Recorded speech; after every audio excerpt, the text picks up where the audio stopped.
இதான் இது மட்டும்தான் பனியன்னா Milky Mist, only Milky Mist. வணக்கம் ஐயா.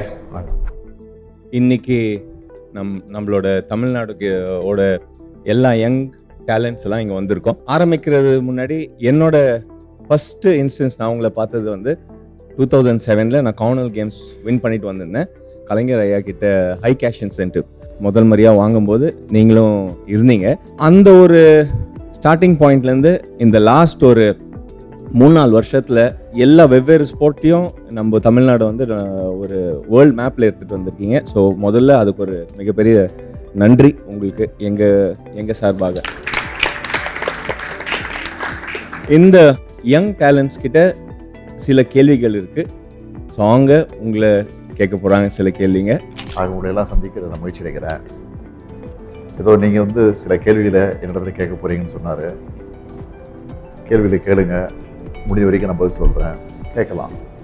உங்கள் சின்ன வயசில் உங்களுக்கு ரொம்ப பிடிச்ச ஸ்போர்ட்ஸ் பிளேயர் யார் சார்? பார்த்து மோட்டிவேட் ஆன ஸ்போர்ட்ஸ் பிளேயர் சின்ன வயசுலையா? ஆமாம் சார். கிரிக்கெட்டை பொறுத்த வரைக்கும் கபில் தேவ் எனக்கு ரொம்ப பிடிக்கும். ஏன்னா அவர் சாதாரண குடும்பத்தில் பிறந்து படிப்படியாக வளர்ந்து முன்னுக்கு வந்தவர்.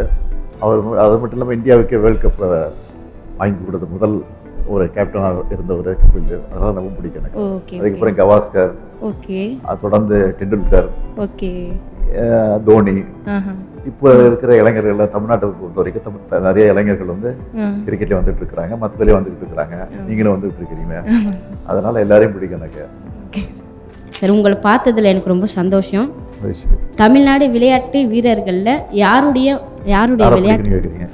நீங்களாம் தமிழ்நாட்டு வீரர்கள் தான். இல்லை குறிப்பிட்டு நான் சொன்னால் மற்றவங்களுக்கு கோபம் வந்துடும், மனசை கஷ்டமாகலாம். இருந்தாலும் நான் சொல்ல முடியாது. எல்லாருடைய விளையாட்டும் பிடிக்கும்.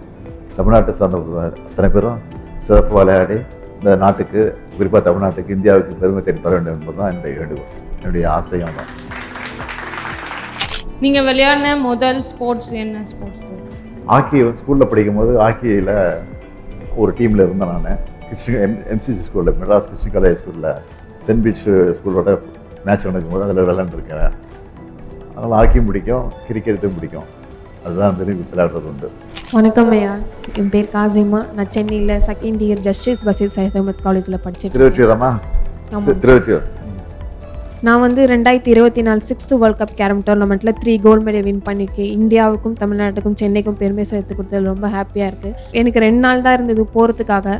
எங்கள் அப்பா ஒரு ஆட்டோ டிரைவர், அந்த நேரத்தில் எனக்கு கட்ட முடியல. அந்த நேரத்தில் சாம்பியன் ஃபவுண்ட் SDITயில் அப்ளை பண்ணி 1 டே கூட ஆகலை, எனக்கு 1.5 லட்ச ரூபா கொடுத்து அமெரிக்காவுக்கு போக வச்சுருந்தீங்க.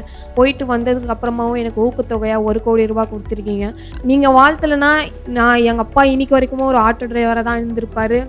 நாங்களும் வெளி உலகத்துக்கு தெரிய வந்திருக்க மாட்டோம் சார். ஒரு சட்டை சபையில் வந்து நீங்கள் சொல்லியிருந்தீங்க சார், ஒரு காசிமா இல்லை 100 காசிமா உருவாகணும்ன்ட்டு. இந்த வருஷம் கீர்த்தனா வந்து எங்கள் கிளப்பில் 13 வருஷமாக ப்ராக்டிஸ் பண்ணி 3 கோல்டு மெடல் வின் பண்ணியிருக்காங்க. இந்த மாதிரி நாங்கள் வின் பண்ணிட்டு வந்ததுக்கு காரணம் நீங்கள் தான்.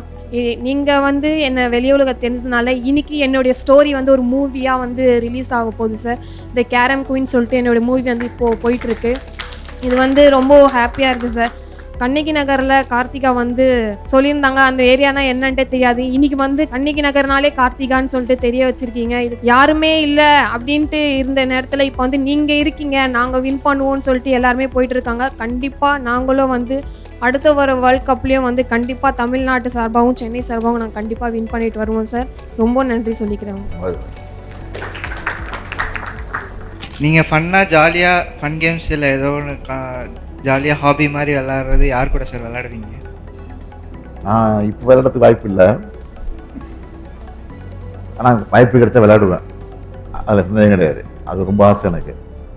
எங்கேயாவது ரோட்டில் கிரிக்கெட் விளையாட பார்த்தா நானே போய் பேட்டை பிடிச்சி அவங்களோட விளையாடிட்டு வந்திருக்கிறேன். நான் சின்ன பிள்ளையா ஸ்கூலில் படிச்சுட்டு இருக்கும்போது ஸ்ட்ரீட்டில் கிரிக்கெட் விளையாண்டுருக்கோம்.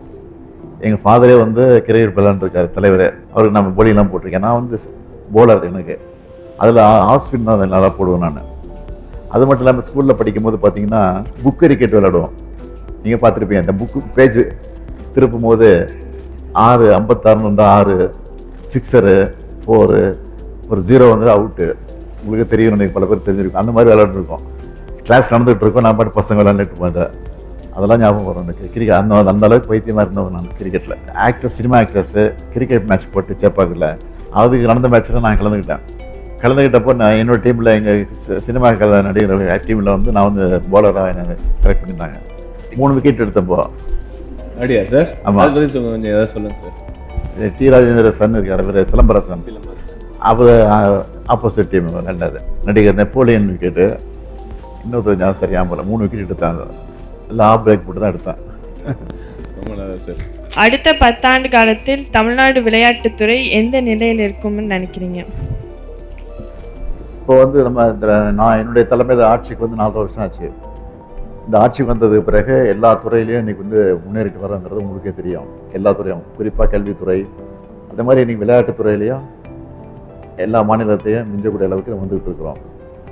அதனால தான் விளையாட்டுத்துறைக்காக உதயநிதியை வந்து நான் அமைச்சராக்கி அவர் வந்து இதில் இன்ட்ரெஸ்ட் காட்டி அவர் நல்லா ஸ்பீடாக பண்ணிகிட்டு இருக்காரு. உங்களுக்கே தெரியும். நல்ல பாராட்டு அவர் வாங்கிட்டு இருக்காரு.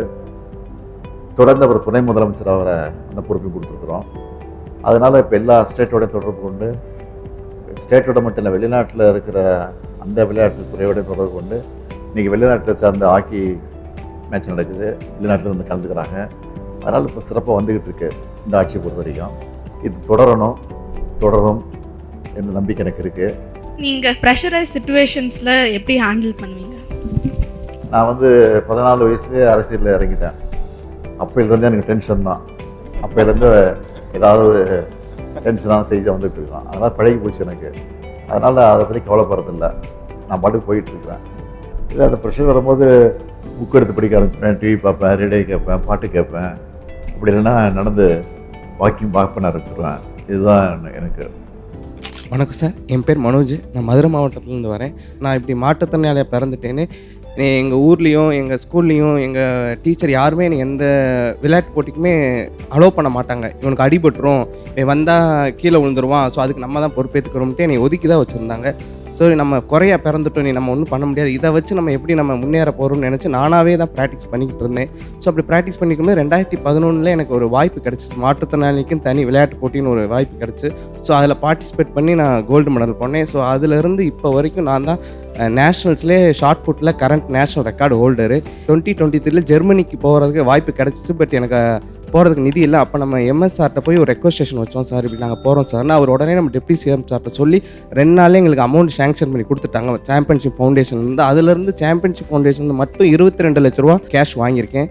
உண்மையிலே இந்த கவர்மெண்ட் ரொம்ப சிறப்பாக பண்ணிகிட்டு இருக்காங்க. ஸ்போர்ட்ஸ்லாம் என் லைஃப் ரொம்ப மோசமான நிலைமையில தான் போயிருக்கோம். இந்த ஸ்போர்ட்ஸ்னால தான் எனக்கு ஒரு லைஃப்பில் அடுத்த விஷயன்றது ஜாபும் கொடுத்துட்டாங்க. அப்புறம் கல்யாணமும் நடந்துச்சு. அந்த கல்யாணத்துக்கும் நம்ம டெப்டி சிஎம் சார் வந்து என் வீட்டுக்கே வந்து என் கல்யாணத்தையும் அவர் வீட்டு கல்யாணம் மாதிரி நடத்தி கொடுத்தாங்க. இப்போ பெண் குழந்தை பிறந்திருக்கு சார். எங்கள் ஊர் சைட்லாம் பெண் குழந்தைன்றது பிறந்தோம்னா ஒரு மாதிரி தான் பார்ப்பாங்க, ஏன் பெண் குழந்தைன்னு நினைப்போம். ஆனால் வெல்லும் பெண்கள் நிகழ்ச்சியை பார்த்து உண்மையில் ரொம்ப சந்தோஷமாக இருந்துச்சு. இப்போ நான் எங்கள் ஊரில் போய் சொல்லுவேன், எனக்கு உண்மையில் எங்கள் கவர்மெண்ட் என்னை என் பொண்ணை பார்த்துக்கணுன்றதை நான் தைரியமாக போய் சொல்லுவேன். நான் இது வரைக்கும் இந்த கவர்மெண்ட்லேருந்து மட்டுமே 50 லட்ச ரூபா ஹை கேட்ச் இன்சென்டிவ் மட்டும் வாங்கியிருக்கேன். அது மட்டும் இல்லாமல் எனக்கு இந்த கவர்மெண்ட் வந்து 3% ஸ்போர்ட்ஸ் கோட்டாலே அப்பாயின்மெண்ட் போட்டு கொடுத்துருக்காங்க. உண்மையிலே எனக்கு ரொம்ப சந்தோஷமாக இருக்குது சார். கல்வியில் சிறந்த தமிழ்நாடுல பேசுனீங்களா? ஆமாம் சார், நான் தான் சார். உங்களுக்கு தோனி சார் கிட்ட பிடிச்ச குவாலிட்டி என்னங்க சார்? தோனிக்கிட்டயா? ஆமாங்க சார். தோனியுடைய கேப்டன்ஷிப் ரொம்ப பிடிக்கும். காரணம் வந்து ரொம்ப ஸ்மைலாக, ஸ்வீட்டாக, ஸ்மார்ட்டாக, சைலண்ட்டாக, எந்த வித டென்ஷன் ஆகாமல் அவர் கேப்டன்ஷிப் பண்ணுற பாருங்க, அது ரொம்ப பிடிக்கும். பெரிய வழிகாட்டியாக இருக்கிறார். இவ்வளோ வயது கடந்து போனாலும் இன்னும் அவர் வந்து விளையாடணும் அப்படின்னு சில ரசிகர்கள் வந்து ஆர்வத்தோடு காத்துட்ருக்காங்க பாருங்க, அதுதான் காரணம். ஸோ இப்போது தோனி சார் வந்து உங்களோட கம்பேர் பண்ண முடியுமா சார்? என்னுடைய அந்த கூல்னஸ், காம்னஸ் முயற்சி பண்ணலாமே தவிர கம்பேர் பண்ண முடியாது. முயற்சி பண்ணலாம், அவர் பண்ணுறாரு சார். அவர் மாதிரி இருக்கணும். நான் முயற்சி பண்ணாங்க, நான் பண்ணுறேன். சோஷியல் மீடியாவில் நாங்கள் நிறைய நான் பர்சனலாக நிறையா பார்க்குறது என்னென்னா, இப்போது இந்தியாவோ இல்லை ஏதாவது பெரிய லெவல் பிளேயரோ ஏதாவது டோர்னமெண்ட் வின் பண்ணிட்டு வந்தாங்கன்னா ஃபஸ்ட்டு நீங்கள் தான் வந்து முன்னுக்கு வந்து அப்ரிஷியேட் பண்ணுறீங்க. அந்த மாதிரி உங்களுக்கு இன்ட்ரெஸ்ட் எங்கேருந்து சார் வந்துச்சு, எப்போ வந்துச்சு? அதாவது அரசின் சார்பில் கவர்மெண்ட் வந்து நீங்கள் போய் பல்வேறு மாநிலங்களில் பல விளையாட்டு போட்டியில் கலந்துக்கணும்னு சொல்லி அதுக்காக செலவு பண்ணி அது உங்களை ஊக்கப்படுத்துறதுக்கு உற்சாகப்படுத்தி அனுப்பிச்சி வைக்கிறோம், ட்ரைனிங்க்கு அனுப்புகிறோம். அதெல்லாம் பண்ணிட்டு நீங்கள் வரும்போது ஜெயிச்சுட்டு வரும்போது எனக்கு அதோட வேறு மகிழ்ச்சியாக இருக்குது. அந்த மகிழ்ச்சியை பகிர்ந்துக்கிறதுக்கு தான் உடனடியாக மெசேஜ் போடுறோம், ட்விட்டரில் போடுறோம். அதுதான் வாழ்த்து சொல்கிறோம். இந்த டேர்மில் வந்து நிறைய ஸ்கீம்ஸ் நிறைய இன்க்ரீஸ் பண்ணியிருக்கீங்க சார். ஒலிம்பிக் லெவல், இன்டர்நேஷ்னல் லெவலில் விளையாடும்போது elite sports person scheme, memes வந்து நேஷ்னல் லெவலில் விளையாடுறாங்க, ஸ்டேட்டு டிஸ்ட்ரிக்டில் நல்லா விளையாடுறவங்க சாம்பியன்ஸ் டெவலப்மெண்ட் ஸ்கீம் சிடிஎஸ் அப்படின்ற இந்த 3 ஸ்கீம் இருக்குது. ஸோ என்னோடய ட்ரீம் வந்து நம்ம தமிழ்நாட்டிலேருந்து ஒரு ஒலிம்பிக் மெடல் அங்கே அந்த 2036 கேம்ஸில் வரும். இதுக்கு முன்னாடி விளையாட்டுத்துறையை பொறுத்த வரைக்கும் கடந்த பல ஆட்சி காலகட்டங்களில் 10ஓட 11 அத்தோட இது ஒன்றா இருந்தது. இப்போது திமுக ஆட்சிக்கு வந்ததுக்கு பிறகு, அதுவும் குறிப்பாக விளையாட்டுத்துறை அமைச்சராக உதயநிதி அவர்கள் பொறுப்பேற்றுக்கிட்ட பிறகு இது எவ்வளோ முக்கியத்துவம் கொடுத்துருக்குங்கிறது எல்லாருக்கும் தெரியும். அதாவது நிதி கொடுக்கறதுக்காக, செலவு பண்ணதுக்காக இல்லை, அவங்க ஊக்கப்படுத்தி உற்சாகப்படுத்தி அனுப்பிச்சி வச்சு வெற்றியோடு வரும்போது அது எங்களுக்கு ஒரு பெருமையாக இருக்குது. அது மட்டும் இல்லாமல் நீங்கள் பார்த்தீங்கன்னா எல்லா மாநகராட்சியிலையும், தமிழ்நாட்டில் இருக்கிற எல்லா மாநகராட்சியிலையும் ஸ்டேடியம் கட்டுறதுக்கு திட்டமிட்ட வேலை நடந்துக்கிட்டு இருக்கு. பல மாவட்டங்களில் நடந்துக்கிட்டு இருக்கு, இப்போ முடிய போகுது. அதே மாதிரி 234 சட்டமன்ற தொகுதியிலையும் ஒவ்வொரு கிரிக்கெட் ஸ்டேடியம், ஃபுட்பால் ஸ்டேடியம், பொதுவான ஸ்டேடியம் கட்டணும்னு சொல்லி, கிரிக்கெட் விளையாட்டு ஸ்டேடியம் கட்டணும்னு சொல்லி அதையும் அறிவிச்சுட்டு அதற்கான முயற்சி நடந்துட்டு படிப்படியாக அதுவும் நிறைவேற போகுது. இதெல்லாம் நிறைவேற போது நிச்சயமாக தமிழ்நாட்டில் இல்லை, இந்தியாவிலேயே மட்டும் இல்லை, உலக அளவிலேயே இது ஒரு பெரிய அளவுக்கு நம்முடைய விளையாட்டுத்துறை இருக்குங்கிற நம்பிக்கை எங்களுக்கு இருக்குது. சார், நம்ம தமிழ்நாட்டில் நிறைய இன்டர்நேஷ்னல் லெவலில் டோர்னமெண்ட் நம்ம பண்ணிகிட்ருக்கோம். நிறைய பேர் சொல்கிறாங்க தமிழ்நாட்டில் நல்லா பண்ணிகிட்டு இருக்காங்க அப்படின்னு சொல்கிறாங்க. எப்படி சார் இதில் உங்களுக்கு இன்ட்ரெஸ்ட் வந்துச்சு பண்ணலாம் அப்படின்ட்டு? எல்லா துறையிலையும் நம்ம முன்னுக்கு வர மாதிரி இந்த துறையிலையும் முன்னுக்கு வரணுங்கிற ஆசை தான். அவங்களை நம்பி மக்கள் வந்து நம்ம எடுத்து பொறுப்பை படைச்சிருக்கிறாங்க. அந்த மக்களுக்கு நம்ம நல்லது செய்யணும், திட்டங்களை கொண்டு வரணும், சாதனைகளை படைக்கணும். மற்ற மாநிலங்கள் நம்ம மாநிலத்தை பார்த்து பின்பற்றணும். நம்ம வந்து பல மாநிலங்கள் வந்து முன்னால் இருக்குது விளையாட்டுத்துறையில் அப்படிங்கிற போது நமக்கே ஒரு ஆதங்கம் ஏற்படுது. அந்த மாநிலம் நல்லா இருக்க, ஏன் நம்ம மாநிலம் வரக்கூடாது அப்படிங்கிற ஆதங்கம் வந்து ஆரம்பத்துலேருந்து எனக்கு உண்டு. அந்த அடிப்படையில் தான் அந்த உணவு வந்துச்சு. அந்த அடிப்படையில் தான் இன்றைக்கி வந்து செஞ்சுக்கிட்டு இருக்கோம். வணக்கம் சார். என்னோட கேள்வி என்னன்னா, இப்போ தமிழ்நாட்டில் இருக்கிற யங் ஸ்போர்ட்ஸ் பர்சனுக்கு ஒரு மெசேஜ் சொல்லணும்னா என்னங்க சார் சொல்லுவீங்க? நான் இப்போ இங்கே இந்த ஃபங்க்ஷன் வரும்போது பார்த்துட்டே வந்தேன். ஒரு 25 இடத்துலையாவது 25 பேராவது ஃபோனை பார்த்துக்கிட்டே பிளாட்ஃபார்ம் நடந்து போயிட்டுருக்குறாங்க. அப்படிப்பட்ட இளைஞர்கள் வந்து அதில் அதிகம் கவனம் செலுத்துறதை விட ஓய்வு கிடைக்கிற போது, வாய்ப்பு கிடைக்கிற போது விளையாட்டுத்துறையிலையும் அதிக கவனம் செலுத்தணும் அப்படிங்கிறது ஆசை எனக்கு. நாங்கள் முழு அரசியல்வாதியாக நான் இருக்கிறேன், உங்களுக்கு தெரியும்.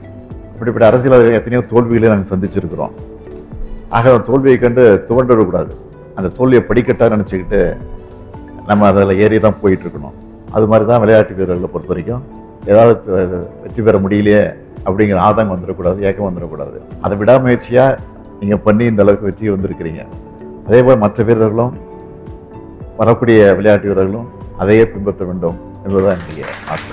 நீங்கள் இவ்வளோ கேள்வி கேட்டீங்க, நான் உங்கள்கிட்ட 2-3 கேள்வி கேட்குறேன். ஒன்றும் பெரிய கேள்வி இல்லை. விளையாட்டு வீரர்களாக வரணுங்கிறதுக்கு என்ன அட்வைஸ் கொடுக்குறீங்க அந்த விளையாட்டு வீரர்களுக்கு?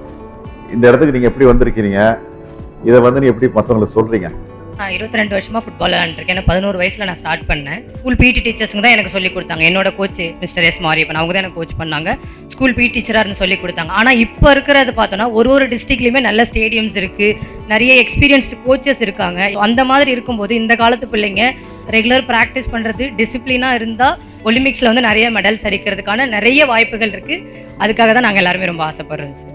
இந்த யங்ஸ்டர்ஸ் வந்து இந்த ஃபோனை பார்த்து அதிலே டைம் வேஸ்ட் பண்ணி போயிட்டுருக்காங்க. அவங்களுக்கு என்ன அட்வைஸ் பண்ணுறீங்க? ஃபோன்லேருந்து நாங்கள் சின்ன வயசுலேருந்து என்னோட ரொட்டீன் எப்படி இருந்திருக்குன்னா, ஸ்கூலுக்கு போகணும், வந்துட்டு கிரவுண்டுக்கு போகணும், ப்ராக்டிஸ் முடிச்சுட்டு வரணும், அடுத்த நாள் ஹோம்ஒர்க் பண்ணுறது, திருப்பி காலையில் எழுந்து ப்ராக்டிஸ் போகிறது, ஸ்கூலுக்கு போகிறது, இப்படி தான் என்னோடய ரொட்டீன் 13 வருஷமாகவே இருந்திருக்கு. ஸோ நம்ம ஒரு விஷயத்தை நினச்சி டெடிக்கேட்டடாக ஹார்ட் ஒர்க் பண்ணோன்னா கண்டிப்பாக அதை அச்சீவ் பண்ண முடியும். ஸோ நான் எல்லாருக்குமே அதான் சொல்ல விரும்புகிறேன். நீங்கள் எவ்வளோ ஸ்ட்ரகிள்ஸ் வந்தாலும் குவிட் பண்ணாமல் உங்கள் ட்ரீம்ஸை நோக்கி ஹார்ட் ஒர்க் பண்ணிகிட்டே இருங்க. கண்டிப்பாக ஒரு நாள் சக்ஸஸ் ரீச் பண்ணிடுவீங்க. இப்போ பண்ணியிருக்கிற அரசு வந்து கவர்மெண்ட் வந்து உங்களுக்கு இவ்வளோ சப்போர்ட்டாக இது பண்ணியிருக்கு. இதை விட நீங்கள் வேறு ஏதாவது அதிகமாக எதிர்பார்க்குறீங்களா? கவர்மெண்ட் இப்படி செஞ்சால் இன்னும் நல்லாயிருக்கும் அப்படிங்கிற யோசனை கூட நீங்கள் சொல்லலாம்.